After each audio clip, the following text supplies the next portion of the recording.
Cuando lo que Dios hace no tiene sentido, por el Dr. James Dobson. Capítulo 10. Más preguntas y respuestas.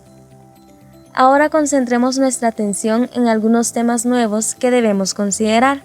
Pregunta 1.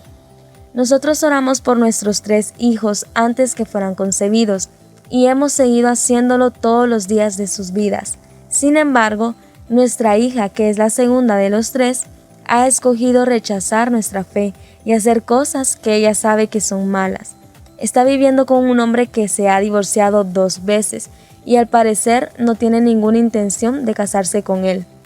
Que nosotros sepamos, por lo menos ha tenido 2 abortos y su manera de hablar es vergonzosa. Mi esposa y yo hemos orado por ella hasta quedarnos agotados y a pesar de todo no ha mostrado ningún interés en regresar a la iglesia. A veces me enojo mucho con Dios por permitir que una cosa tan terrible como esta suceda. He llorado hasta que me he quedado sin lágrimas. ¿Puede usted decirnos algo que nos anime? Respuesta 1. Ciertamente puedo comprender su dolor.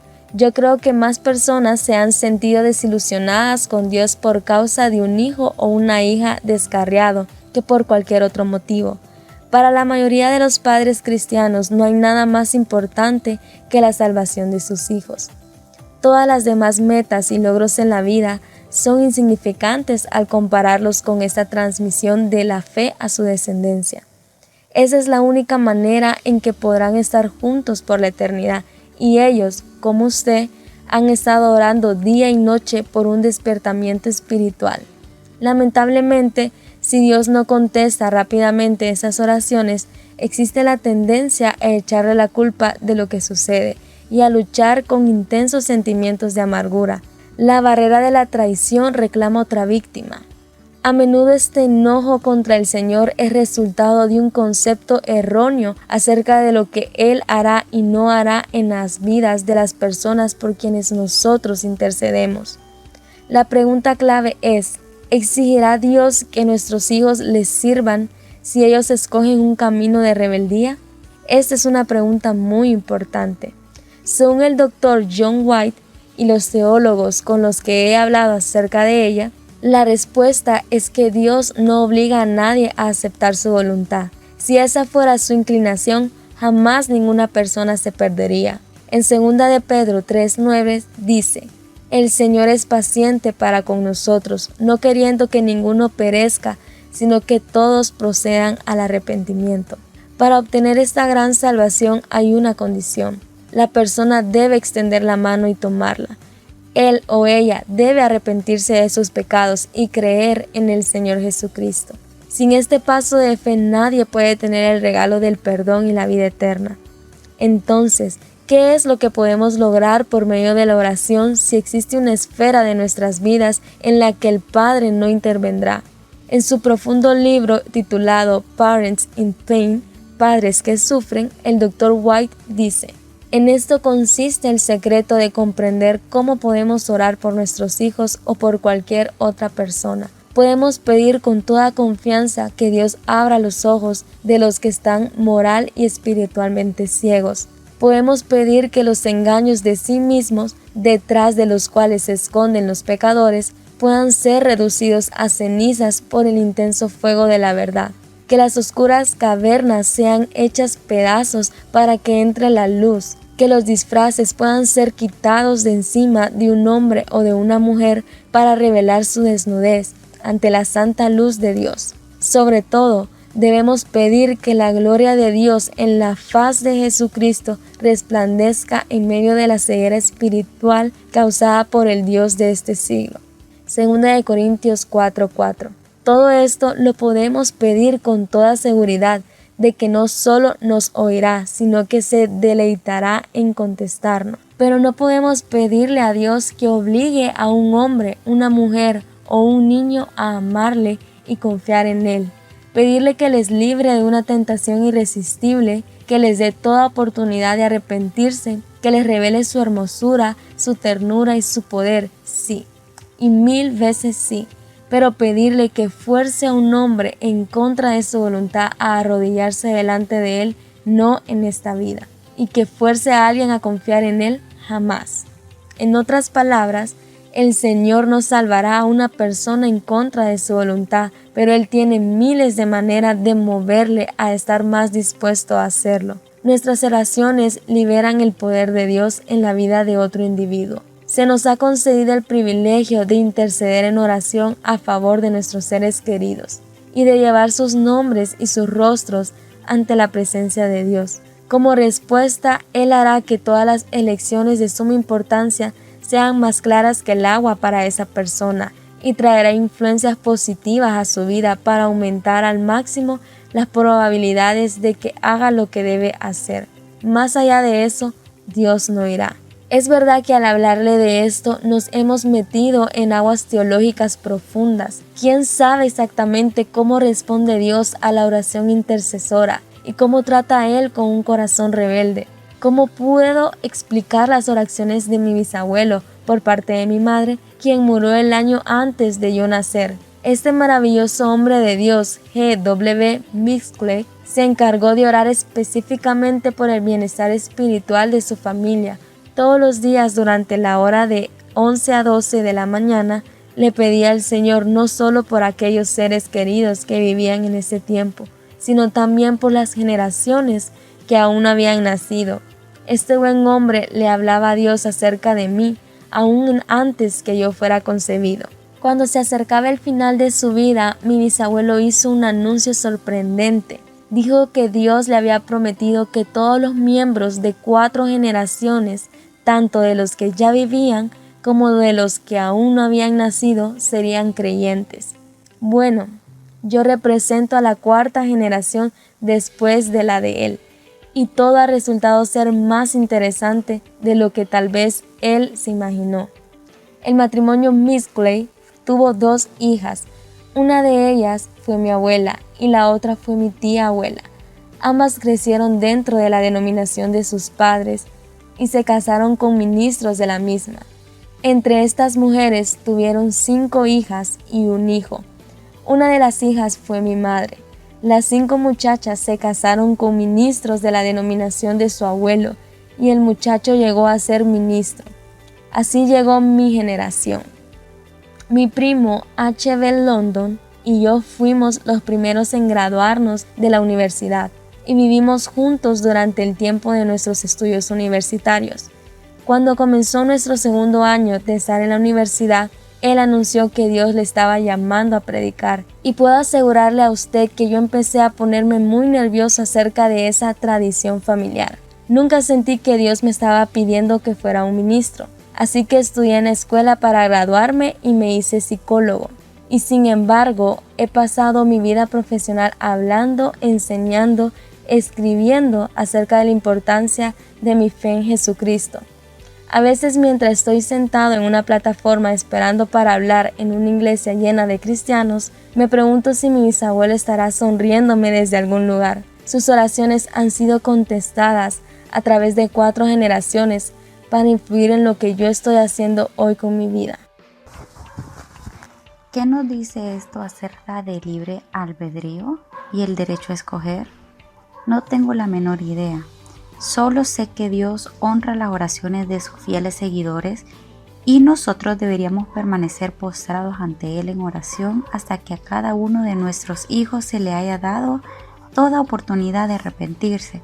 Sin embargo, debemos recordar que Dios no va a imponer su voluntad sobre la de ninguna persona. Él trata a todos respetuosamente y busca atraerlos a Él. Por lo tanto, es un error que le echemos la culpa a Dios si ese proceso tarda años en cumplirse, o incluso si jamás llega a ocurrir. Ese es el precio de la libertad. Su respuesta da a entender que debemos continuar orando por nuestra hija, año tras año, hasta que ella regrese a su fe. ¿Quiere decir eso que Dios no se ofenderá porque repetidas veces le pidamos lo mismo? ¿Es eso lo que Él quiere que hagamos por ella? Sí, indudablemente lo que ustedes le están pidiendo está de acuerdo con la voluntad de Dios. Tal como orar por la salvación de su hija, creo que deben seguir llevando el asunto ante su presencia hasta que reciban la respuesta. Hay una continua batalla espiritual por el alma de ella y sus oraciones son imprescindibles para poder ganar esa lucha. Pablo nos exhorta a que oremos sin cesar. 1 Tesalonicenses 5:17. ¿No es eso lo que Jesús estaba enseñando en la parábola del juez injusto? Leámosla en el Evangelio de Lucas. También le refirió Jesús una parábola sobre la necesidad de orar siempre y no desmayar, diciendo: había en una ciudad un juez que ni temía a Dios ni respetaba a hombre. Había también en aquella ciudad una viuda, la cual venía a él diciendo: hazme justicia de mi adversario. Y él no quiso por algún tiempo, pero después de esto dijo dentro de sí: aunque ni temo a Dios ni tengo respeto a hombre, sin embargo, porque esta viuda me es molesta, le haré justicia, no sea que viniendo de continuo me agote la paciencia. Y dijo el Señor: oíd lo que dijo el juez injusto. ¿Y acaso Dios no hará justicia a sus escogidos, que claman a Él día y noche? ¿Se tardará en responderles? Os digo que pronto les haré justicia. Pero cuando venga el Hijo del Hombre, hallará fe en la tierra. Me gusta mucho este pasaje de la Biblia porque nos dice que Dios no se enoja por nuestra persistencia en la oración. Él nos anima a que no nos demos por vencidos, sino que bombardeamos el cielo con los deseos de nuestros corazones. Esto me alienta lo suficiente como para continuar orando toda la vida. Hace unos momentos relaté la historia acerca de mi bisabuelo por parte de mi madre. Con el permiso de usted, déjeme contar un acontecimiento que ocurrió en la vida de Juanita Dobson, mi abuela por el lado paterno. Ella comprendió lo que significa orar sin cesar, aun cuando había poca evidencia que la animara a hacerlo. Ella era una cristiana totalmente entregada al Señor, que estaba casada con un hombre independiente e incrédulo. Como él era un hombre decente y moral, no veía ninguna necesidad de tener una relación personal con Jesucristo. Ese hecho casi fue la causa de su condenación. A él no le importaba que su esposa fuera a la iglesia e hiciera todas las demás cosas relacionadas con su religión, pero no quería tener nada que ver en ello. Sobre todo, se enojaba si alguien trataba de empujarlo para que se hiciera creyente. Había cerrado la puerta por completo. En vez de insistentemente tratar de incitar a su esposo para que se entregara a Cristo, Juanita comenzó una campaña de oración por él, que continuó durante varias décadas. Durante años ayunó regularmente por su salvación, a pesar de no ver ninguna evidencia de que Dios estaba oyendo sus oraciones.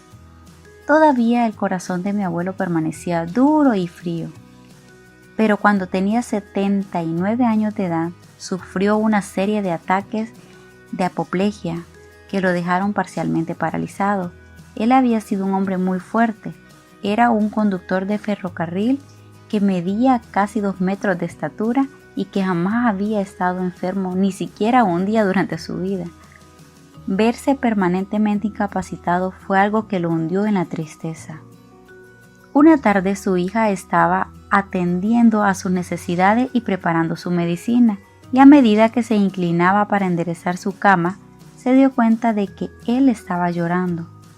Nadie recordaba haber visto jamás a ese hombre orgulloso que había triunfado en la vida por su propio esfuerzo, derramar ni una lágrima. Eso la conmovió profundamente y entonces ella le preguntó: «Papá, ¿qué te pasa?». Él contestó: «Mi amor, ve y trae a tu mamá».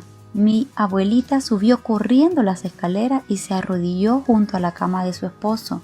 Él agarró su mano y le dijo: «Sé que voy a morir y no le tengo miedo a la muerte, pero todo está tan oscuro. ¿Quieres orar por mí?». Mi abuela le dijo: «¿Que si quiero orar?». Durante más de 40 años había estado esperando que él hiciera esa pregunta. Entonces ella comenzó a clamar a Dios por su esposo, y allí, en su lecho de enfermo, él aceptó a Jesucristo como su Salvador. Mi abuela dijo que fue como si una multitud de ángeles hubiera empezado a cantar en su corazón. Mi abuelo murió 2 semanas más tarde con una palabra de testimonio en su boca. Estoy seguro de que él y mi abuela están hoy en el cielo debido a la perseverancia de la fe de ella. Durante la Segunda Guerra Mundial, Winston Churchill dijo: nunca se rindan, nunca, nunca, nunca se rindan. Ese consejo no solo es aplicable a las naciones que están sitiadas por el enemigo, sino también a los creyentes que buscan que el Omnipotente toque sus vidas. Voy a repetirlo. Madres y padres, su principal prioridad es guiar a sus hijos al rebaño. No dejen de orar hasta alcanzar esa meta. Usted ha escrito acerca del orgullo y de la ofensa que este es para Dios. No comprendo totalmente qué es lo que eso quiere decir. ¿No debería sentirse orgullosa la humanidad de nuestros logros y descubrimientos? ¿No admira usted todo lo que la ciencia moderna, la medicina y las artes han logrado? ¿Qué tiene de malo que sintamos un poco de satisfacción y confianza en nosotros mismos? ¿Quiere Dios, si es que existe, que nos arrastremos delante de Él como mendigos? Cuando era profesor en la Facultad de Medicina de una universidad grande, me quedé maravillado al ver los milagros logrados por medio de las investigaciones científicas. Estoy agradecido de que vivimos en una época en la que enormes conocimientos están a la disposición de cualquier persona que pueda ir a una biblioteca pública. Por seguro, estos son tiempos extraordinarios y tenemos razones para sentirnos bien acerca de los esfuerzos que se están haciendo para reducir el sufrimiento humano y para que todos podamos llevar una vida mejor. No hay nada en cuanto al progreso por sí mismo que sea ofensivo a Dios, pero existe algo intrínsecamente malo acerca del concepto predominante de que los seres humanos ya no tenemos necesidad de un Dios, que solo podemos arreglárnosla muy bien, gracias. Aún más detestable es la filosofía de la nueva era, que les concede a los simples mortales un nivel divino. Sus seguidores adoran la mente humana, como si de alguna manera la pequeña masa gris arrugada que tenemos dentro de la cabeza se hubiera creado a sí misma de la nada. Las reproducciones exactas de Shirley MacLaine proclaman maravillados: solo utilizamos 5% de nuestro cerebro. Imagínense lo que sería posible si pudiéramos desarrollar todo nuestro potencial. Estoy completamente a favor de la educación, pero este maravilloso punto de vista del potencial humano no es nada más que una tontería. Si fuera posible utilizar 95% de nuestra capacidad intelectual, alguna persona brillante de entre los 5.000 millones que ahora viven en el mundo habría descubierto una manera de hacerlo. Y aunque eso llegara a ocurrir, aún nuestras mentes seguirían siendo insignificantes al compararla con la sabiduría y la omnipotencia del Todopoderoso. Al hablar de esto, la palabra arrogancia viene a la mente. Aunque existimos por la misericordia de un Señor amoroso, sistemáticamente la humanidad está buscando derrocarle de su puesto de autoridad moral del universo. Hemos rechazado sus mandamientos y los hemos reemplazado con nuestras ridículas ideas. El humanismo secular ha llegado a la conclusión de que no existen verdades eternas, valores morales, trascendentes, ni nada que hagamos que sea esencialmente bueno o malo. Lo que parece bueno en cierto momento es bueno. Las encuestas de la opinión pública determinan la moralidad como si de alguna manera la encuesta de nuestra ignorancia pudiera producir la verdad. En este proceso hemos olvidado la fe de nuestros antepasados, que amorosamente nos fue transmitida y encargada a nuestro cuidado. Desde luego, la arrogancia no es un fenómeno nuevo en nuestra sociedad. Jesús nos relató la historia de un granjero rico que no tenía necesidad de Dios, tenía su vida muy bien trazada. Ese año había tenido una cosecha tan abundante que ni siquiera podía almacenarla por completo. En un mundo lleno de sufrimiento y de hambre, ese era su mayor problema, y dijo: esto haré. Derribaré mis graneros y los edificaré mayores, y allí guardaré todos mis frutos y mis bienes. Y diré a mi alma: alma, muchos bienes tienes guardados para muchos años. Repósate, come, bebe, regocíjate. Pero Dios le dijo: necio, esta noche vienen a pedirte tu alma, y lo que has provisto, ¿de quién será? Lucas 12, 18 al 20. Ese granjero rico que se sentía satisfecho con su autosuficiencia nos recuerda a las superestrellas y los hombres milagrosos de hoy en día. De una mirada a cualquier número de la revista People, Gente, y sentirá el aroma del orgullo humano que sale de sus páginas. Por ejemplo, cuando pienso de la arrogancia y el desprecio hacia Dios, me acuerdo de John Lennon, la difunta estrella de la música rock. Él y sus compañeros del grupo Los Beatles se rebelaron contra todo lo que es santo y limpio. Estuvieron involucrados en las orgías homosexuales y heterosexuales más perversas y popularizaron el uso de la marihuana y de las drogas, duras entre una generación de jóvenes. Aún estamos sufriendo las consecuencias de esa plaga. Algunas de sus composiciones musicales, con todo lo melodiosas y bien interpretadas que eran, reflejaban esta decadencia y prepararon el camino para los excesos diabólicos de la industria de música rock que ocurren actualmente. También Lennon fue ateo, que no tenía pelos en la lengua. Una de sus composiciones más famosas es una canción titulada Imagínate, en la que se presenta la idea de un mundo libre de la religión que hace estragos en la humanidad. Sin duda, Lennon pensaba que el patriotismo y la creencia en Dios eran responsables por las guerras y otros males sociales. En 1966, él dijo lo siguiente: el cristianismo desaparecerá, no necesito discutir acerca de esto, yo tengo la razón y el tiempo comprobará la veracidad de mis palabras. Ahora gozamos de más popularidad que Jesús. No sé qué desaparecerá primero, si será el rock and roll o el cristianismo. Jesús era buena persona, pero sus discípulos eran hombres torpes y comunes. En su manera de torcer las enseñanzas de Jesús, lo que les echó a perder el cristianismo para mí. Lo que sucedió es que Lennon fue el que desapareció. Murió en 1980 asesinado por un psicópata que le dio 5 balazos en una de las calles de Nueva York. La paga del pecado de John fue la muerte. Ahora debe enfrentarse con aquel que dijo: mía es la venganza, yo pagaré, dice el Señor. Romanos 12:19. Cualquier ser humano es un tonto a pesar de su inteligencia o lo que haya logrado en esta vida. Si no tiene en cuenta al Dios del universo, es así de sencillo. Tratando de comprender por qué Dios hace lo que hace, me he hecho preguntas acerca del mundo de los espíritus que menciona en la Biblia. ¿Cree usted que de verdad existe esa clase de mundo espiritual? Sí lo creo, aunque no pretendo comprenderlo, solo sé que la Biblia habla de una guerra espiritual que ocurre en una dimensión más allá de la percepción del ser humano. Durante este periodo de nuestra historia no se nos ha permitido comprender totalmente esta lucha. Sin embargo, en la Biblia podemos ver claramente tanto su existencia como su importancia. Podemos tener una idea del mundo invisible de los espíritus por medio de Daniel, según él lo vio hace unos 500 años antes del nacimiento de Cristo.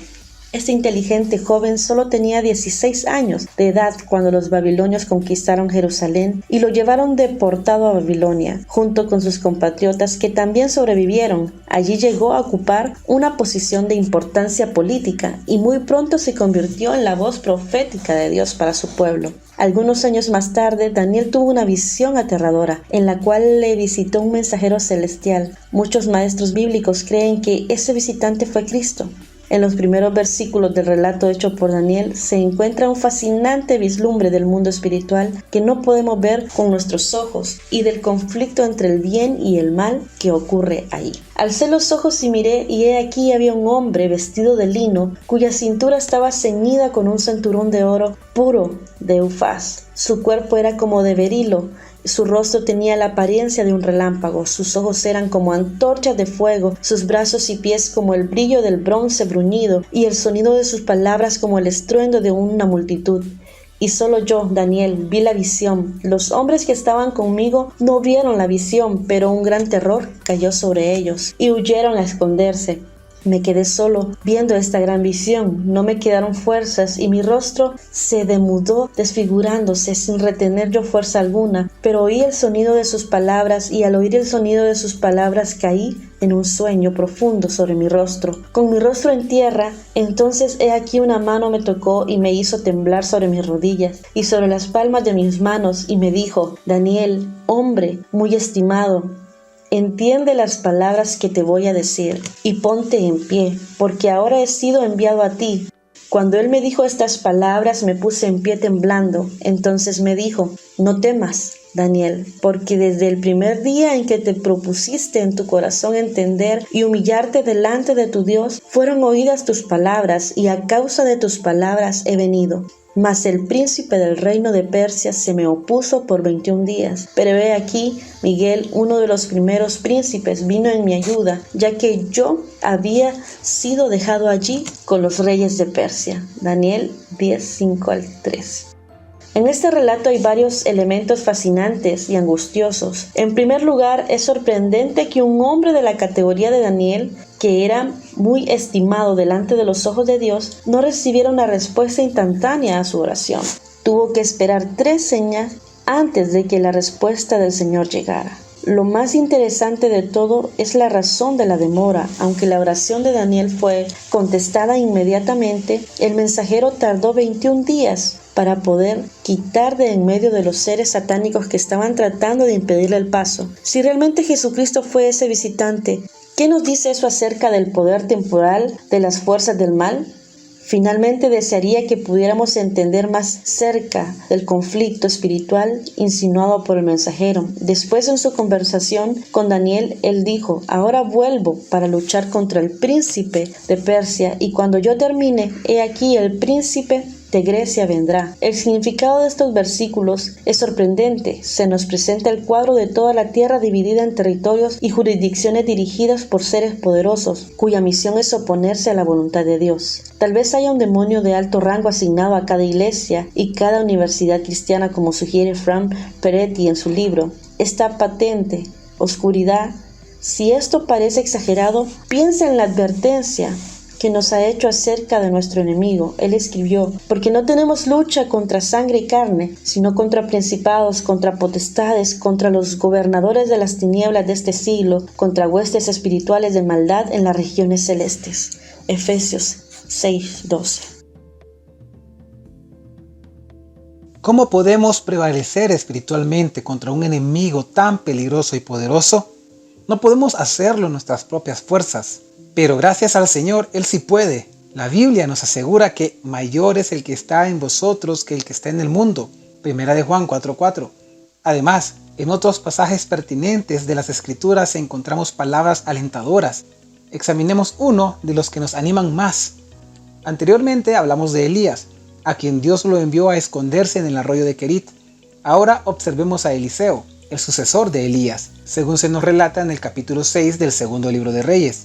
El malvado rey de Siria odiaba a Eliseo y supo que estaba viviendo en Dotán.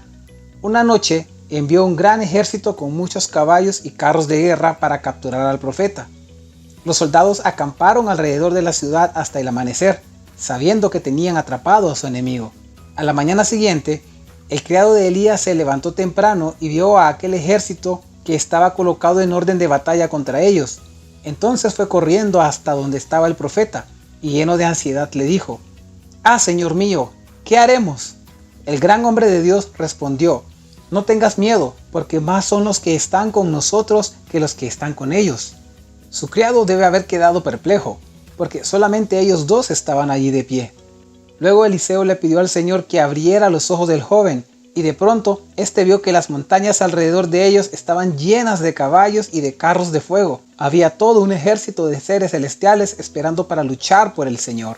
Cuán emocionante es saber que hay guerreros invisibles a nuestro alrededor en los momentos de ataques satánicos. ¿Sigue siendo esto cierto hoy en día? Bueno, en el Salmo 34:7 se nos dice: «El ángel de Jehová acampa alrededor de los que le temen y los defiende».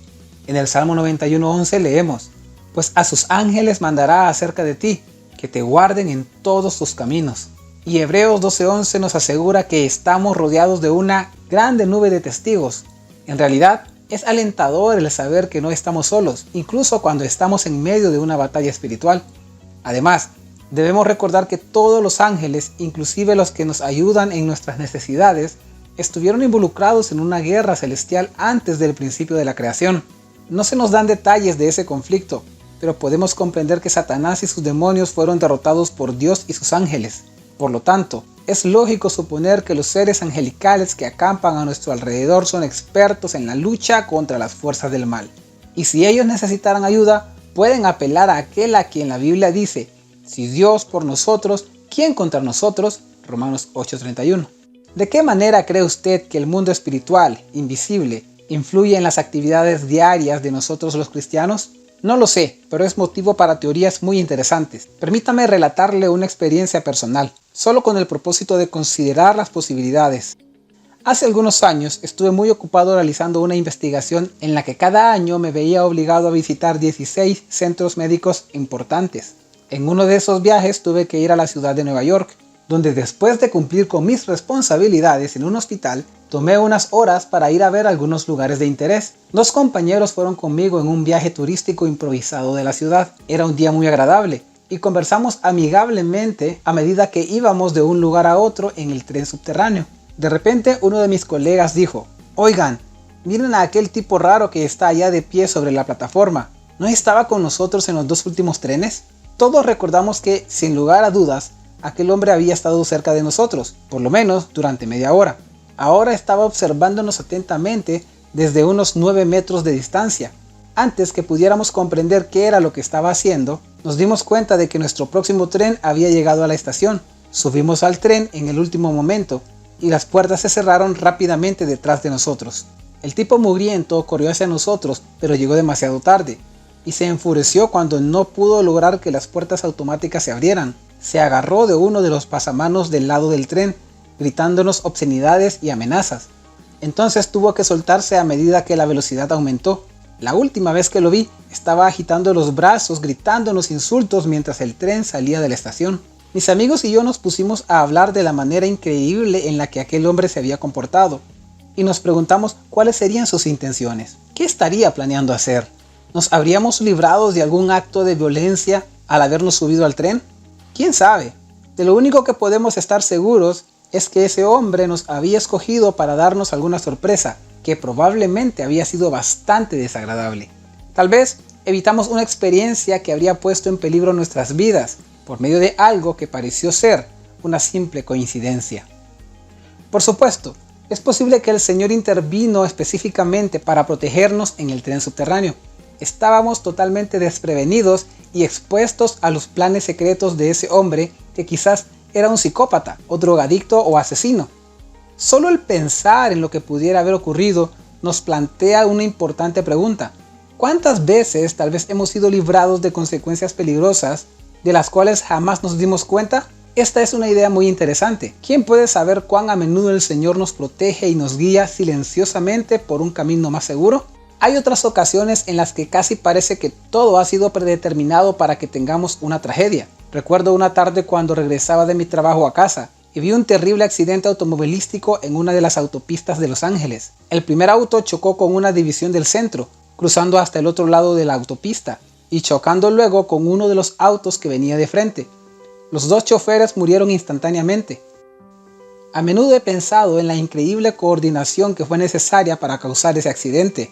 Si los 2 hombres iban a 100 km por hora, se estaban acercando uno al otro a una velocidad combinada de 200 km por hora. Si lo calculamos de otra manera, podemos decir que sus autos estaban aproximándose para encontrarse uno con el otro a razón de 53,6 metros por segundo. Si el hombre que estaba en el primer auto se hubiera adelantado por una décima de segundo, probablemente el chofer del segundo auto habría pasado el lugar del choque antes del momento en que ocurrió el accidente. Es casi seguro que el auto que venía detrás del segundo chofer habría sido el involucrado en el choque. Cuando pensamos en esto, llegamos a la conclusión de que el cambio más mínimo en lo que cualquiera de los 2 hombres hizo ese día habría servido para salvar la vida del segundo de ellos. De esta manera, podemos ver que la mayoría de los accidentes fatales dependen de una coordinación de solamente una fracción de segundo. Verdaderamente, nuestras vidas están pendientes de un hilo, aun cuando no nos damos cuenta de algún peligro en particular. ¿No parece que es sabio, teniendo en cuenta lo que está en juego, que continuamente oremos por cada día y cada una de nuestras actividades? Santiago habló del carácter incierto de esta vida cuando dijo: «Vamos ahora, los que decís, hoy y mañana iremos a tal ciudad y estaremos allá un año, y traficaremos y ganaremos, cuando no sabéis lo que será mañana. Porque, ¿qué es vuestra vida? Ciertamente es neblina que se aparece por un poco de tiempo y luego se desvanece. En lugar de lo cual deberías decir: si el Señor quiere, viviremos y haremos esto o aquello. Santiago 4 del 13 al 15. Lo esencial es que nuestro bienestar, en medio de toda la confusión de la vida, es influenciado por fuerzas que están fuera del alcance de nuestra inteligencia. Estamos atrapados en una lucha entre el bien y el mal, que desempeña un papel importante, aunque indeterminado, en nuestras vidas. Entonces, nuestra tarea no es descifrar exactamente cómo deben encajar en su lugar las piezas del rompecabezas y cuál es todo su significado, sino permanecer fieles y obedientes al Señor, quien es el único que conoce todos los misterios. 11. Más allá de la barrera de la traición. Ahora llegamos a nuestro último comentario acerca de este importante tema, cuando lo que Dios hace no tiene sentido. Nuestro mensaje se reduce a este sencillo concepto. No hay nada que el Señor desea más de nosotros que el que pongamos en práctica nuestra fe. Dios no hará nada que la destruya y nosotros no podemos agradarle a Él sin ella. Para definir este término otra vez, diré que la fe es creer en aquello de lo cual no tenemos una prueba absoluta. Hebreos 11:1. Es mantenernos firmes cuando la evidencia nos está diciendo que nos demos por vencido. Es decir, confiar en Él cuando no ha respondido todas las preguntas y ni siquiera nos ha prometido una vida libre de sufrimientos. No hay un ejemplo mejor que esta clase de fidelidad que el que vemos en la segunda parte del capítulo 11 de la epístola de Hebreos. A este pasaje de la Biblia, al cual nos referimos anteriormente, se le ha llamado la galería de los héroes ilustres y tiene mucho que ver con el tópico que estamos considerando. Ahí se describen los hombres y las mujeres que perseveraron en su fe bajo las circunstancias más extremas. Estuvieron sujetos a toda clase de penalidades y peligros por causa de su fe en Jesucristo. Algunos fueron torturados, encarcelados, azotados, apedreados, aserrados por la mitad y muertos a filo de espada. Se vieron desamparados, maltratados, perseguidos y muy mal vestidos. Anduvieron errantes por los desiertos, por los montes, por las cuevas y por las cavernas de la tierra. Y lo más importante de todo, en relación con nuestro tema, es que murieron sin haber recibido lo que les había sido prometido. En otras palabras, se mantuvieron firmes en su fe hasta la muerte, aunque Dios no les había explicado lo que Él estaba haciendo. Hebreos 11:35-40. Sin quitar mérito al carácter sagrado de esos versículos de la Biblia, me gustaría presentar para la inspiración de usted mi propia galería de héroes ilustres. Entre los nombres de estos gigantes de la fe que tengo en mi lista están los de algunos seres humanos increíbles, quienes deben ocupar un lugar especial en el corazón de Dios. Al comienzo de la lista se encuentran algunos de los niños y las niñas que conocí durante mis 14 años como miembro del personal del Hospital Infantil de Los Ángeles. La mayoría de ellos padecían de enfermedades mortales, aunque otros tenían dolencias crónicas que habían alterado y trastornado su infancia. Algunos tenían menos de 10 años de edad y sin embargo su fe en Jesucristo era inquebrantable, muriendo testificando con sus bocas de la bondad de Dios mientras sus pequeños cuerpos se consumían. ¿Qué recepción deben haber tenido cuando llegaron ante la presencia de aquel que dijo: «Dejad a los niños venir a mí»? Marcos 10:14. En mi primera serie de películas titulada Enfoque a la familia, relaté la historia de un niño afroamericano que tenía 5 años de edad, el cual nunca lo olvidarán todos los que le conocieron.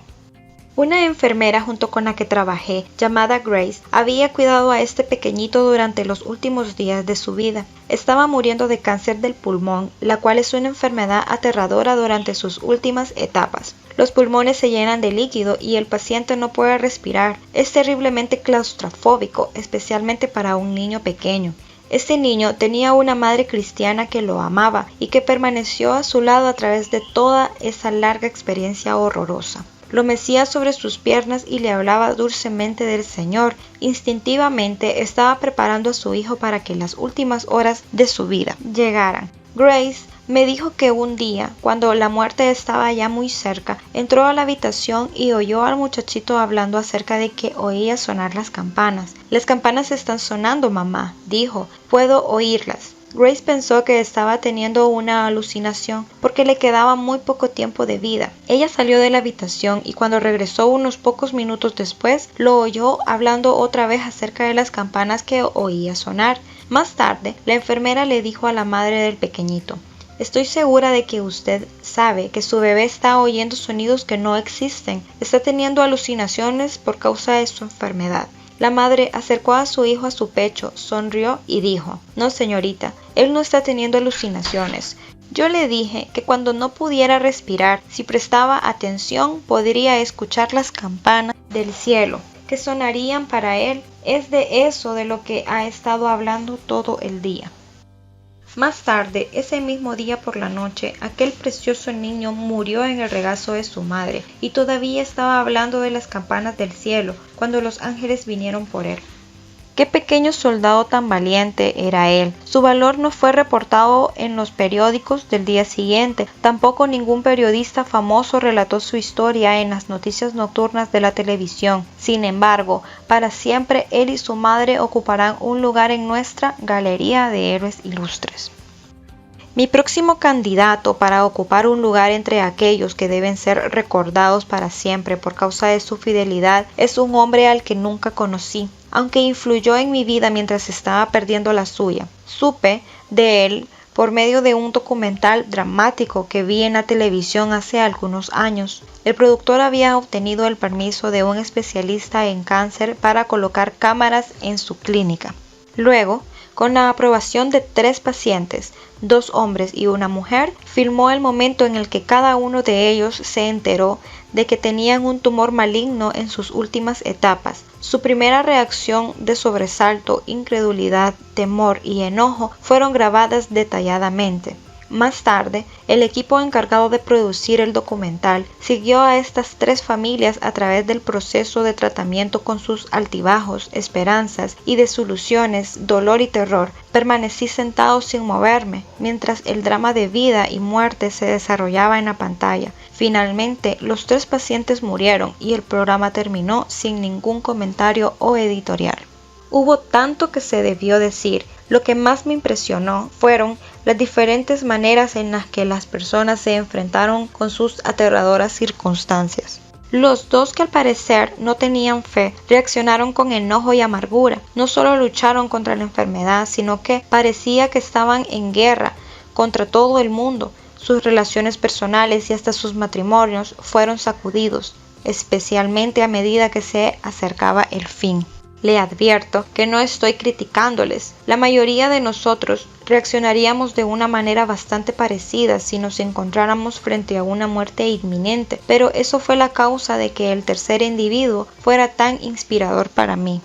Él era un humilde pastor negro de una iglesia bautista, en un barrio pobre de la ciudad. Tenía casi 80 años y había sido ministro durante toda su vida de adulto. Su amor por el Señor era tan profundo que se reflejaba en todo lo que decía. Cuando le dijeron a él y a su esposa que solo le quedaban unos pocos meses de vida, no mostraron ningún pánico. Con tranquilidad le preguntaron al médico el significado de toda la situación. Cuando éste les había explicado el tratamiento y lo que podían esperar, cortésmente le dieron las gracias y se fueron. Las cámaras siguieron a esta pareja hasta su viejo automóvil y sin que ellos se dieran cuenta les firmaron mientras inclinaron sus cabezas y se entregaron nuevamente al Señor. Durante los siguientes meses, ese pastor jamás perdió la serenidad, ni habló quitándole la importancia a su enfermedad. No estaba negando la realidad. Sencillamente, había aceptado el cáncer y sus probables resultados. Él sabía que el Señor estaba en control y se negó a permitir que su fe se debilitara. Las cámaras estaban presentes en su iglesia el último domingo que él habría de estar allí. Realmente esa mañana predicó el sermón y habló con toda franqueza acerca de su muerte inminente. Que yo recuerde, lo siguiente fue lo que él dijo. Algunos de ustedes me han preguntado si estoy enojado con Dios por causa de esta enfermedad que ha invadido mi cuerpo.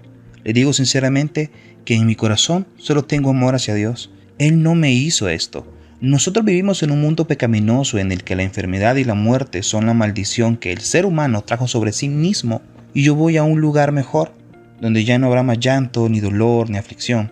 Así que no se sientan mal por mí. Además, continuó diciendo, Nuestro Señor sufrió y murió por nuestros pecados. ¿Por qué no debería yo de participar en su sufrimiento? Entonces comenzó a cantar sin ningún acompañamiento musical, con una voz débil y temblorosa. ¿Debe solo Jesús la cruz llevar y el mundo entero libre ser? No, para todos hay una cruz, y una cruz para mí hay. Cuán felices en el cielo los santos están, después de mucho sufrimiento aquí, pero ahora amor puro y gozo sin lágrimas saborean. La consagrada cruz llevaré, hasta que liberado por la muerte sea, y entonces a mi hogar iré para mi corazón llevar, porque una corona para mí hay. Lloré mientras este hombre tan dulce cantaba de su amor por Jesús. Su voz era muy débil y su rostro estaba demacrado como resultado de los estragos hechos por la enfermedad, pero sus comentarios fueron unos de los más poderosos de todos los que he escuchado en mi vida. Que yo sepa, sus palabras de esa mañana fueron las últimas que dijo desde el púlpito. Pocos días después pasó a la eternidad, donde se encontró con el Señor, a quien había servido durante toda su vida. Este pastor, cuyo nombre no sabemos, y su esposa ocupan un lugar prominente entre mis héroes espirituales. Quiero hablar de una persona más, que también tiene un lugar en mi galería de héroes ilustres de la fe. Una mujer llamada María Benedict Manuel, la cual vive aún. La conocí por medio de una carta que me escribió en 1979 y jamás he olvidado lo que me dijo. He guardado esa carta durante estos años y realmente esta semana le hice una llamada telefónica. Me enteré que aún esta agradable señora se ha mantenido firme en su fe en Jesucristo, pero permítame compartirle lo que ella me dijo hace tantos años en esa primera carta. Estimado Dr. Downson, voy a contarle mi experiencia como patito feo. Fui la primera hija de un joven ministro y su esposo que era maestra. Cuando yo nací tenían aproximadamente 30 años de edad. Ahora prepárese para lo que sigue.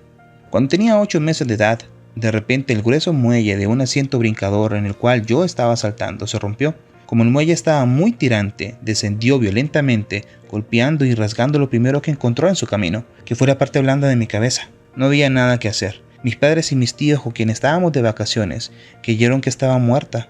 Finalmente encontraron un doctor que me llevó a un hospital a casi 13 kilómetros de distancia, pero lo único que pudieron hacer fue limpiar y vendar la herida. No les dieron a mis padres ninguna esperanza de que yo sobreviviría a aquel accidente. Ellos eran personas devotas a Dios y creían en la oración, al igual que todos nuestros familiares y amigos. Estoy viva gracias a la fe de ellos. Por la misericordia de Dios seguí con vida. Aunque los doctores le dijeron a mi familia que yo quedaría irremediablemente inválida y mentalmente incapacitada, eso no ocurrió, pero hubo muchos problemas. Para comenzar, diré que yo no era una niña hermosa. Era bastante fea y también coja. Oh sí. Podía caminar. El Señor se encargó de eso cuando me sanó de una parálisis total. También me bendijo con una mente despierta. Sin embargo, como usted ha dicho en alguno de sus libros, la gente busca la belleza física en los niños. Mi hermano menor tenía la belleza de la familia. Se parecía a nuestro padre, pelo de color castaño rojizo, ojos castaños y era muy simpático. Yo no podía correr, saltar la cuerda, jugar a la pelota o agarrar cualquier cosa que me lanzaran. Estaba inválida de mi lado izquierdo. Supongo que por eso me convertí en una persona a la que le gustaba estar sola. Desarrollé una imaginación que me permitía vivir una vida maravillosa por medio de los cientos de libros que leía y las fantasías que inventaba. Cuando le dije a mi madre, que murió de cáncer cuando yo tenía 10 años, que yo quería ser enfermera y misionera, me dijo, eso es maravilloso. Ella sabía que debido a mis defectos yo nunca podía hacer ninguna de las dos cosas. 2 años después de la muerte de mi madre, mi padre se volvió a casar y nos mudamos a otra ciudad pequeña. La situación se hizo aún más difícil para mí. Yo no era popular durante todos los años de escuela secundaria. Era la hija de un predicador. Mucho tiempo antes le había entregado mi corazón al Señor. Eso, agregado a mi personalidad introvertida, impidió que me involucrara con los grupos de la escuela de nuestra ciudad pequeña. Un día, mientras caminaba con dificultad en dirección a la escuela, un adolescente se me acercó por detrás y me preguntó en voz alta, ¿qué te pasa? ¿Por qué estás cojeando? Nadie quiere estar junto a una muchacha que camina así. Fue muy difícil para mí el comprender que Cristo podría darme las fuerzas para mantenerme tranquila en una situación como esa. Permíteme interrumpir brevemente la carta de la señora Manuel. Para resumir las circunstancias que ella nos está relatando, desde la infancia tuvo deficiencias neurológicas que le impidieron jugar con otros niños. La reacción de los demás muchachos la forzaron a satisfacer sus necesidades sociales por medio de sus fantasías. Ella mencionó, casi sin darle importancia, la muerte de una madre muy sensible y comprensiva cuando tenía 10 años y la llegada de una madrastra al comienzo de su adolescencia.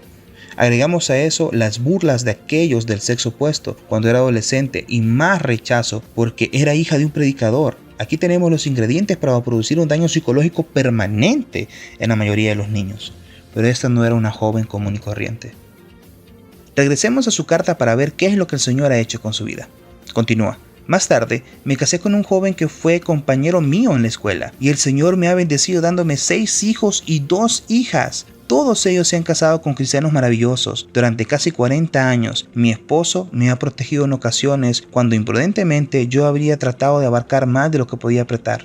Él me ha impartido la confianza que necesitaba para usar la imaginación que desarrollé cuando era niña, para escribir poesías y breves historias. Produce tanta satisfacción el ver a nuestros hijos que han llegado a ser miembros de sus comunidades respetados por los demás y que cuidan de sus familias con verdadero interés a su bienestar. Hace 2 o 3 años, mi hija mayor vino a casa después de haber visitado a una amiga que había estado con ella en la misma escuela y me dijo que había quedado sorprendida al enterarse de que muchos de sus antiguos compañeros de clase habían fracasado en la vida. Estaban usando drogas o bebían con exceso, otros se habían divorciado, tenían hijos sin haberse casado y algunos estaban en la cárcel. Mi hija dijo: cuando veo a nuestra familia grande, que frecuentemente no tenía ninguna de las cosas buenas de esta vida, sin embargo, cada uno de sus miembros es un ciudadano muy formal y respetuoso de la ley, me doy cuenta de que hay tantas cosas por las que tengo que estar agradecida. Creo que tú debes de haber orado mucho por nosotros. Cuando me dijo eso, lloré. Ese es el aspecto de la labor de criar a los hijos que me ha producido más satisfacción. Gracias por permitirme tomar tanto de su tiempo, Dr. Donson, y que Dios le bendiga. Marian Benedict Manuel. Muchas gracias, Marian, por mostrarnos su fidelidad. Muy fácilmente usted podría haber culpado a Dios por haber hecho que su vida fuese tan difícil. Estoy seguro de que aun cuando usted era una niña, comprendió que Él pudo haber impedido que ese muelle se rompiera o haberle cambiado de dirección para que no la hubiera golpeado en la cabeza. Tampoco tenía que haberse llevado a su madre cuando usted la necesitaba tanto.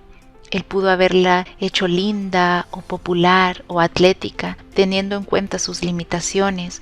Hubiera sido razonable que usted estuviera disgustada con el Señor. En verdad todo parecía estar en contra suya, pero en su carta no hay ninguna señal de enojo o desilusión, y a medida que describe su difícil situación, tampoco se percibe que usted tenga lástima de sí misma. En cambio usted dice: mucho tiempo antes le había entregado mi corazón al Señor. La admiro mucho, Marian Benedict Manuel, y también el Señor debe sentir admiración por usted. Aunque al comienzo parecía que no tenía interés en usted, estaba obrando silenciosamente sin ser visto, con el propósito de enviarle un esposo cristiano que la amara y la protegiera. Luego la bendijo con 8 hijos, que ahora que ya han crecido están sirviéndole a Él. ¡Qué culminación para una vida de fe! Si usted hubiera accedido a la amargura por causa de su impedimento, sin duda sus hijos e hijas se habrían dado cuenta de ello. Probablemente algunos de ellos habrían adoptado la misma actitud. Gracias por haberse mantenido firme en su fe, aun cuando lo que Dios hizo acerca de los asuntos relacionados con su vida no tenía sentido. Usted es también un miembro muy apreciado de mi galería de héroes ilustres de la fe de todos los tiempos. En mi lista tengo más héroes de los que podría describir en muchos libros del tamaño de este. Resistiré la inclinación a mencionarlos. Nuestro propósito, como usted sabe, ha sido ayudar a aquellos que no están muy firmes en su fe. Si todos estuvieran dotados de la tenacidad de un bulldog y la fe de Abraham, no habría necesidad de hablar de un tema como este. Pero la mayoría de nosotros no somos superestrellas espirituales. Por eso, estos pensamientos han sido afectuosamente dedicados a las personas cuyo espíritu han sido heridos por experiencias que no han podido comprender. Sencillamente, las piezas del rompecabezas de la vida no han encajado en su lugar, lo cual les ha dejado confundidos, enojados y desilusionados. Tal vez usted se encuentra entre aquellos que han luchado por comprender una aflicción en particular y la razón que Dios ha tenido para permitirla. Miles de preguntas han estado dando vueltas en su cabeza, la mayoría de ellas comenzando con la palabra ¿por qué? Desesperadamente usted quiere confiar en el Padre y creer en su gracia y su bondad, pero muy dentro de usted está prisionero de una sensación de traición y abandono. Evidentemente, el Señor permitió que sus dificultades ocurrieran. ¿Por qué no las impidió y por qué no ha tratado de explicarlas o disculparse por ellas?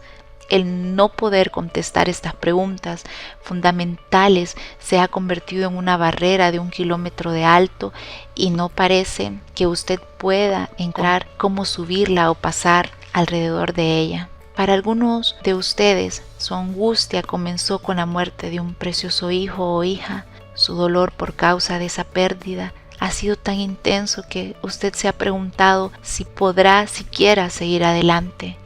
Él o ella llenaba su corazón de tanto gozo. Corría, saltaba, se reía y le abrazaba. Usted le amaba mucho más de lo que preciaba su propia vida, pero entonces llegó esa horrible mañana en la piscina, o ese siniestro informe médico, o el accidente que ocurrió mientras iba en su bicicleta. Ahora su hijo, al que usted quería tanto, se ha ido, y el propósito de Dios al permitir su muerte aún es un misterio. Para otros de ustedes jamás habrá nada tan doloroso como el rechazo del que fueron objeto de parte del que era su esposo o esposa, el día en que usted descubrió que le era infiel, o cuando llegaron los papeles del divorcio, o esa inolvidable noche de violencia. Esos fueron momentos de angustia indescriptible. De alguna manera habría sido más fácil enterrar el cuerpo muerto de su cónyuge que verle vivo en los brazos de su amante. ¿Cómo pudo ser tan cruel esa persona a quien usted se lo había entregado todo? Usted derramó muchas lágrimas mientras le rogaba a Dios que interviniera, y cuando su matrimonio se desintegró, la desilusión y la amargura inundaron su alma. Usted ha dicho que jamás volverá a confiar en nadie, ni siquiera en el Todopoderoso. También pienso en las viudas y los viudos que están tratando de sobrevivir solos. Si usted es uno de ellos, sabe que muy pocos de sus amigos comprenden por completo su situación. Ellos quieren que usted se recobre de esa pérdida y vuelva a vivir su vida como si nada hubiera ocurrido, pero usted no puede hacerlo. Durante tantos años su matrimonio era el centro de su existencia. 2 seres humanos distintos realmente se convirtieron en una sola carne. ¿Cómo fue el propósito de Dios? Era una relación tan amorosa que hubiera podido continuar para siempre. En realidad, cuando ustedes eran jóvenes creyeron sinceramente que así sería, pero de repente todo se acabó y ahora por primera vez en muchos años usted se encuentra verdaderamente solo o sola. ¿Esto todo lo que podemos esperar? Mi madre jamás se recuperó de la muerte de mi padre. Él la dejó de repente cuando tenía 66 años. Un domingo por la tarde mientras estaban sentados a la mesa comiendo. Aunque después de ese día ella vivió 11 años, su corazón estaba destrozado y nunca pudo sanarse. Ella había edificado su vida alrededor de aquel hombre que la volvió loca en 1934 y sencillamente no pudo enfrentarse con el futuro sin él a su lado. Mi madre no culpó a Dios por su muerte, pero no obstante sufrió mucho por causa de esta. Lo siguiente fue lo que ella escribió en su diario en el primer aniversario de la muerte de mi padre.